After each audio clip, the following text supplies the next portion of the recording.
Oui, je voudrais d'abord, avant de répondre à votre question, insister sur, quand on parle de l'acte 3, c'est parce qu'il y avait d'abord l'acte 1 et l'acte 2. L'acte 1, c'est l'élection, la création des communautés rurales en 1972. En 1996, on a créé les régions. 15 ans ou 17 ans après, il était bon de changer la problématique de la décentralisation. Substituer l'approche institutionnelle et administrative, substituer cette approche à une approche de développement. L'acte 3, fondamentalement, son objectif principal, c'est la promotion du développement dans les territoires. Mieux que par le passé. À la décharge de l'acte 1 des autorités qui ont créé les communautés rurales et les régions, à leur décharge, ils avaient une mission institutionnelle de créer des cadres d'épanouissement des populations en créant des communautés rurales et des régions.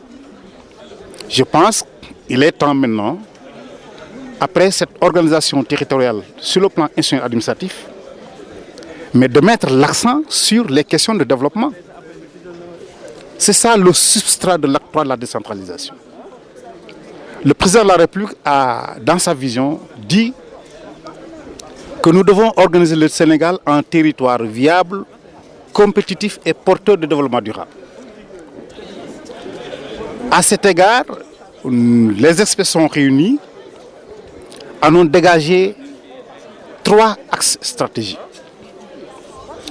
Le premier, c'est qu'il faudrait organiser le territoire maintenant autrement, en réhabilitant la politique de l'aménagement du territoire. Parce que ce qui a été constaté jusqu'à ce jour, c'est que quand même, nous avons des difficultés dans la promotion de nos collectivités locales, parce qu'elles ne sont pas suffisamment viables. Tantôt elles sont très petites, très étriquées, tantôt immensément vastes, sans ressources endogènes, ou alors ressources non exploitées. Parce que je m'empêche de préciser qu'il n'y a pas de territoire pauvre, mais il y a des territoires pour lesquels les ressources n'ont pas été suffisamment valorisées, suffisamment exploitées. J'en arriverai sur la question des acteurs, mais d'abord, disons, parce que l'acteur est sur un territoire. C'est quel territoire? Il faut que le territoire soit viable. Et je donne l'exemple.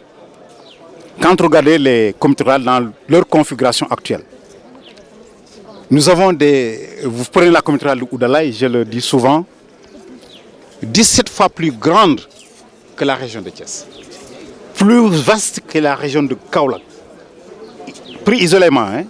Région de Fatick, région de Diourbel, Sédhiou et que j'ai encore. À côté, il y a des petites communautés rurales comme Darou Naïm, Touba Lapé, par exemple. Je pense qu'il faut organiser. Maintenant, l'acte 3, c'est sur le focus sur le territoire, sur les potentialités des terroirs, qu'il faut maintenant valoriser, labelliser, pour qu'elles puissent porter le développement. Mais pour faire cette politique, il faut des acteurs. Hervé Guméchan est un géographe très célèbre, économiste français. Dans une vision assez humoristique, disait les acteurs, les oubliés du territoire. C'est un peu à l'inverse pour dire qu'il ne peut pas y avoir de territoire sans acteurs. Et nous ne devons pas perdre de vue cette dimension extrêmement importante, parce que quand nous parlons d'acteurs et de territoire, c'est sur le focus des besoins des populations. Ces besoins qu'il faudra identifier, qu'il faudra cartographier. Et justement, cartographier les questions de l'eau, de ressources, d'électricité. Mais il faut les identifier en tant que potentialité pour maintenant mettre le focus sur les actions de développement. À cet égard, il y a un grand programme extrêmement important du Monsieur le Président de la République. C'est le projet d'action stratégique de l'État dans les régions qui doivent être déclinés en projet d'action stratégique de l'État dans les départements pour justement territorialiser les politiques publiques. Ce sont des outils de promotion du développement local. Alors je pense que c'est un peu ça, les substrats de l'acte 3. Donc, un, une cohérence territoriale. Deux, la valorisation des potentiels sur la base naturellement des ressources, des gisements incommensurables qui sont aujourd'hui dans le territoire. Enfin, les questions de financement.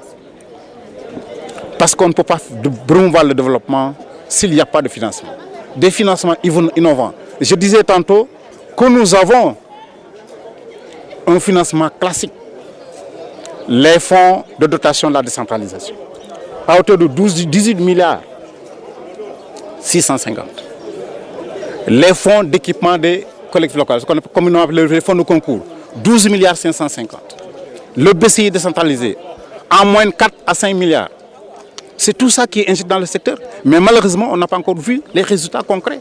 Je pense qu'il faut changer de fusil d'équipe. Et nous avons l'opportunité du fonds souverain d'investissement stratégique, le fonds 6, et le fonds de garantie des investissements prioritaires, deux outils de promotion du développement local à la base. Si nous avons, dans le cadre d'une cohérence globale de l'État, nous avons des opportunités de financement véritablement que nous pourrons exploiter au bénéfice de nos collectivités territoriales. Ça, c'est extrêmement important. Donc, c'est pour dire que l'acte 3, c'est ça son substrat. Maintenant, on n'est pas seul dans le processus. Tout le gouvernement, de façon solidaire et cohérente, harmonieuse, la main dans la main, sont en train de mener une action globale. Parce que vous ne pouvez pas développer le territoire sans des infrastructures. Il faut des infrastructures. Le président a déjà créé, en parlant du ministère des infrastructures, il en a ajouté, chargé du désenclavement. Parce que la route, le désenclavement, c'est extrêmement important pour les populations.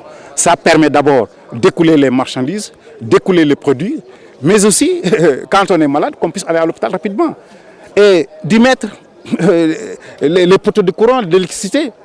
Les populations ont droit à un bien-être. Et c'est ça justement l'acte 3 sur lequel nous sommes en train de réfléchir pour véritablement mettre en avant ces questions de développement territorial. L'État a l'obligation de satisfaire les besoins des populations. Le premier élément de satisfaction, c'est le désenclavement de population à travers des infrastructures routières. Et le président l'a déjà vécu. Je précise à cette occasion, le président a indiqué qu'il a 3 000 milliards pour la réalisation de ponts. De ponts. Tous les enclavements identifiés par défaut de ponts seront naturellement des zones à désenclaver. Des routes, les programmes pistes communautaires, les infrastructures sociaux de base, l'hydraulique, les forages, les écoles, les postes de santé, les hôpitaux, dans les zones les plus reculées. Mais c'est ça le développement. Donc l'acte 3 est une opportunité.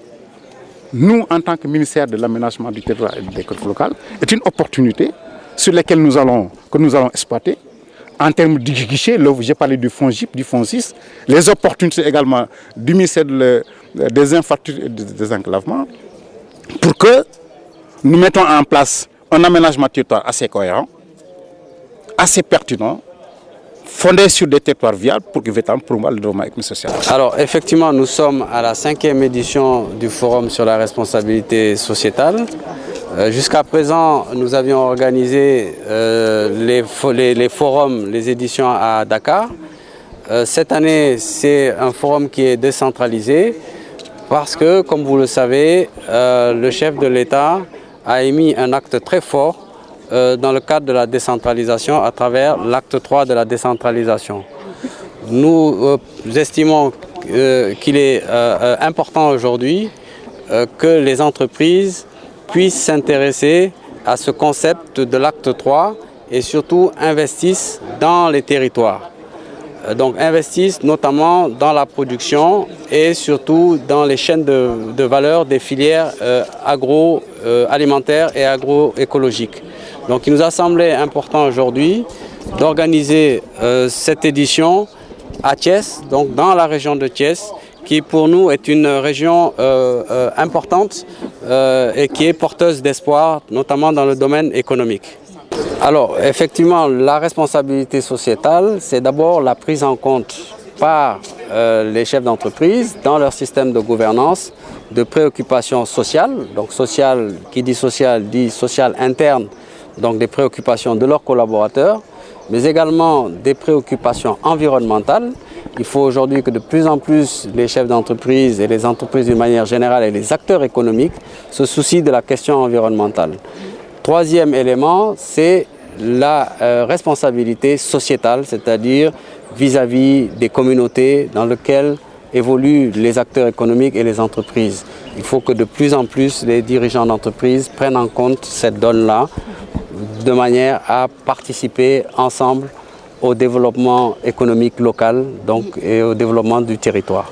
Alors nous pensons que ça a un impact important parce qu'il a réuni les parties prenantes des entreprises. Vous avez aujourd'hui, au sein de ce cadre de partage et de dialogue, bien entendu des entreprises, des grandes entreprises de la région de Thiès, tous secteurs confondus. Vous avez les élus locaux qui sont présents. Vous avez également les structures d'appui à l'entreprise, les établissements financiers, et vous avez surtout les milieux académiques. Parce que l'enjeu aujourd'hui important pour le Sénégal et plus particulièrement pour la région de Thiès, c'est la question de l'emploi des jeunes et notamment des jeunes diplômés.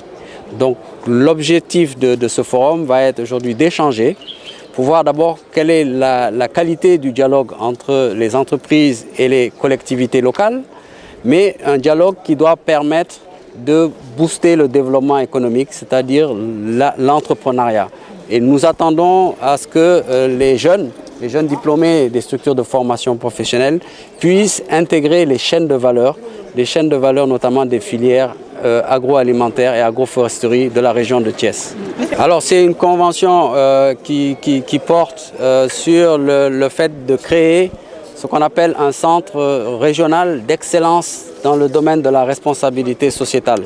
Nous voulons surtout expérimenter au niveau régional, donc au niveau local, la création d'une initiative locale dans le domaine de la RSE. À l'instar de ce qui existe au niveau national avec l'initiative RSE Sénégal, comment nous pouvons, avec une initiative locale et un dispositif qui est le centre d'excellence pour la RSE, regrouper les grandes entreprises autour d'un réseau, mais également regrouper les structures de formation professionnelle autour d'un réseau.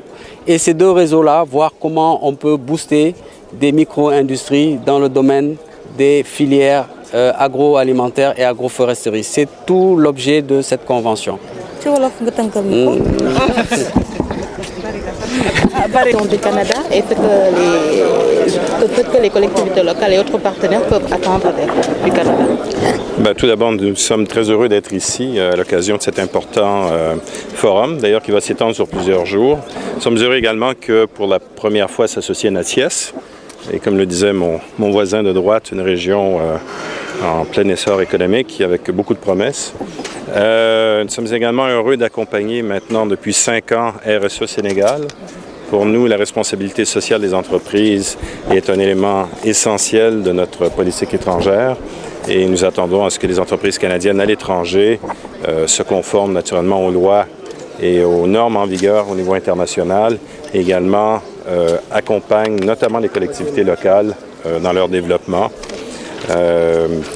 Cette semaine, il y aura plusieurs sujets qui vont être traités, plusieurs sujets d'importance, notamment dans le domaine des micro-entreprises, dans le domaine agroalimentaire, agroforestier, et également dans le domaine minier. Donc nous sommes heureux d'appuyer RSE dans l'organisation de ce séminaire et également avoir la participation d'experts canadiens qui sont venus spécialement du Canada pour participer aux différents thèmes qui seront débattus et également la participation d'ICM, l'Institut canadien des mines, qui vient de fonder en juillet 2013 le premier chapitre en Afrique, donc ici à Dakar.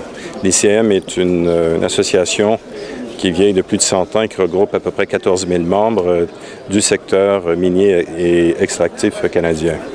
Nous sommes également heureux que RSE Sénégal également ait un rayonnement régional et que maintenant il y ait des RSE qui soient développés un peu partout dans la région, des initiatives RSE qui se soient développées un peu partout dans la région. Merci.